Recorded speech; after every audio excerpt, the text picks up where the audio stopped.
Buenos días, mi nombre es Jason Madrigal Vargas, estudiante de licenciatura de Ciencias Criminológicas de la UNED. El día de hoy vengo a realizar el análisis de una investigación colaborativa hecha por los compañeros Blanca Estela López Sosa, Abigail Mata Chávez, Paola Acevedo Huertas, María Laura Quesada Martínez, Iván Alfredo Vargas Valverde y mi persona, para la asignatura de Crimen Organizado, llevada durante el tercer cuatrimestre de 2024. El objetivo principal de este video radica en el abordar más a fondo la presencia del crimen organizado en nuestro país. Antes de comenzar, expondré la cita de la definición de crimen organizado dada por la ONU, que los pone como, que los pone como el grupo estructurado de tres o más personas durante un tiempo, jerarquizados para la comisión de delitos graves que influyen en los mercados empleando la violencia y la corrupción e infiltrándose en la economía legítima del país. Por tanto, entrando en materia de análisis, se podría decir que el tema central que se trató en la investigación busca exponer el involucramiento del Estado ante su lucha en contra de una problemática posicionada en su territorio misma que es responsable de atentar contra su seguridad y bienestar social, por ser en sus actividades adaptativa, transnacional y de estructura jerárquica, en otras palabras, haciendo mención del crimen organizado. A partir de aclarar este aspecto, expondré ciertos puntos que a lo largo del estudio mejoraron la comprensión del crimen organizado tanto como de mis compañeros como para mi persona. El primero nos propuso un análisis del cumplimiento por parte del Estado de las normas internacionales adquiridas con la adopción de instrumentos internacionales contra el crimen organizado. Es aquí donde se analizó en sus diversas manifestaciones cómo trata de personas, inmigrantes, narcotráfico, legitimación de capitales y a su naturaleza transnacional. Lo puede hacer entendiéndose que el Estado puede hacer uso de este tipo de instrumentos de manera nacional, propuesto por el mismo país o internacionalmente, donde se destaca como más importante a la Convención de las Naciones Unidas contra la Delincuencia Organizada Transnacional, llevada a cabo en Palermo, Italia, en el año 2000. Un aspecto importante a considerar en este tipo de instrumentos es que la Constitución hace que el Estado los acate obligatoriamente y que los mismos deben de ser ajustados a las normas internas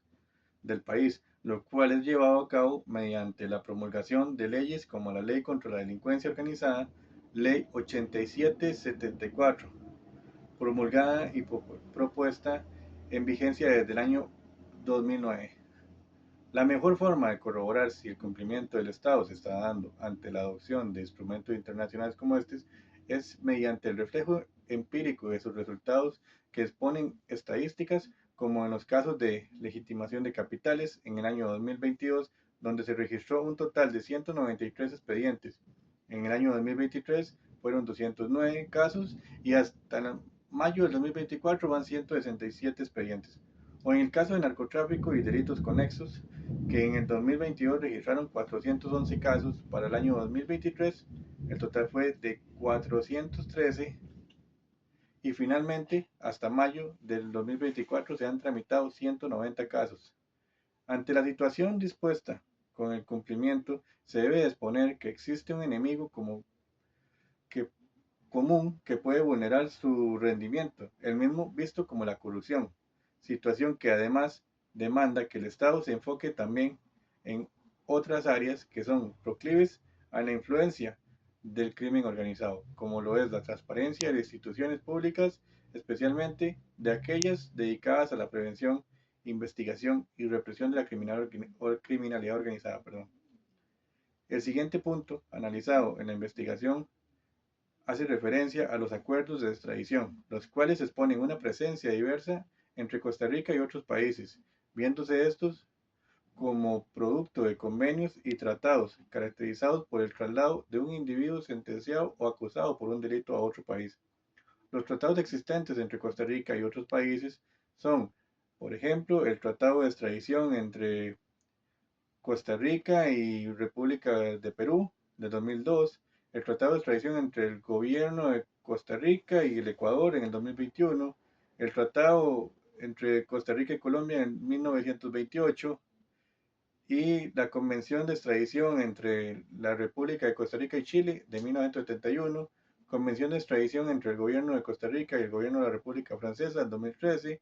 Tratado entre la República de Costa Rica y la República de Corea sobre la extradición del 2005, el Tratado de Extradición entre Costa Rica y los Estados Unidos de América de 1923, el Tratado de Extradición entre la República de Costa Rica y el Reino de España en 1998,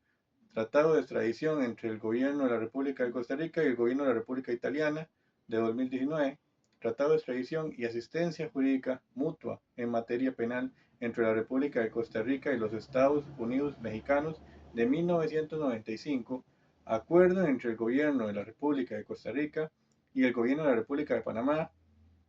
Tratados de extradición entre la República de Costa Rica y la República de Paraguay 2021. Ante tal presencia, se formula la interrogante, que es considerado para que se dé, que tiene que ser considerado para que sea una extradición, para lo cual debe considerarse la previa negociación entre las autoridades correspondientes, valorando las condiciones y procedimientos a seguir. Posterior a eso, se necesita aprobaciones por parte de ambos países,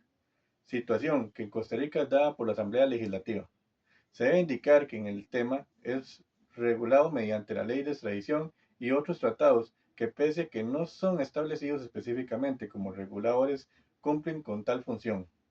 En esta materia de extradición se debe exponer además otro punto, que expone que en el país, si se han dado casos de extradición, pues la verdad es que sí. Se dio un caso de renombre de Piero Antonio Lugo Barros, más conocido como Nostradamus, un ciudadano de origen colombiano, que era líder de una red transnacional de tráfico de cocaína, el cual fue arrestado en Costa Rica en el año 2021 y ese mismo año fue extraditado a Estados Unidos, para que posteriormente se le adjudicara una pena de 17 años. Tal personaje caracterizaba sus operaciones por lograr conectar desde Colombia hacia otros países a gran escala todo el negocio de estupefacientes. Su estilo de trabajo y de llevar a cabo las operaciones era considerado como sigiloso y en extremo calculador. Esto le permitió mantener sus actividades delictivas por mucho tiempo, considerable antes de ser capturado y señalado por las autoridades. Por otra parte, siguiendo con el análisis de la presente investigación, se consideró que la cualidad compleja de la afectación del crimen organizado mediante sus diversas actividades para analizar la vulnerabilidad de las fronteras en cuanto a si existe incautaciones de bienes en las mismas,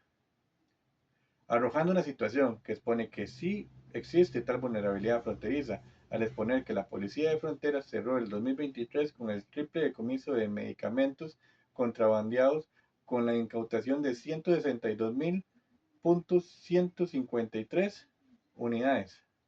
un tema muy relevante por el grave riesgo de salud pública de este tipo de contrabando, en lo que constituye el mayor decomiso de cigarrillos realizado por personal del Ministerio de Seguridad Pública. En más de 2 años, la Fuerza Pública incautó 2.240.000 cigarrillos contrabandeados desde Panamá. El valor del cargamento incautado superaba los 100 millones de colones. Bajo tal premisa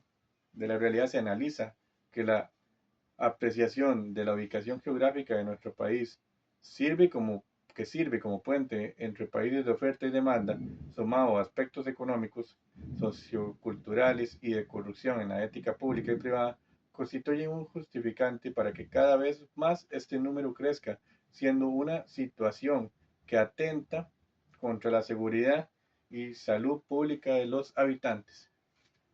Como último punto, la investigación se centró específicamente en el tema de la corrupción, al querer evidenciar si la misma constituye un factor condicionante que delimita el intercambio de información con fuerzas del orden extranjeras. El análisis expone que la evidencia de esta en la región, producto de las vulnerabilidades que presentan en el área centroamericana, como el trasiego de drogas y bienes, puede tender a debilitar la confianza, pero también expone que el país realiza esfuerzos destinados a tratar esa condición mediante tratados,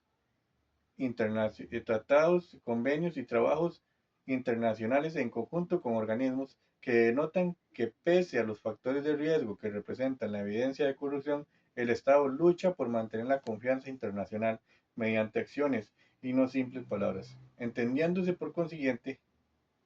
que el Estado es responsable en la atención de esta problemática llamada crimen organizado, que atenta contra nuestra tranquilidad y seguridad de múltiples formas. Muchas gracias. Se expone que la referencia a las citas puesta al comienzo de la exposición se, será planteada en el PDF con el link. Muchas gracias.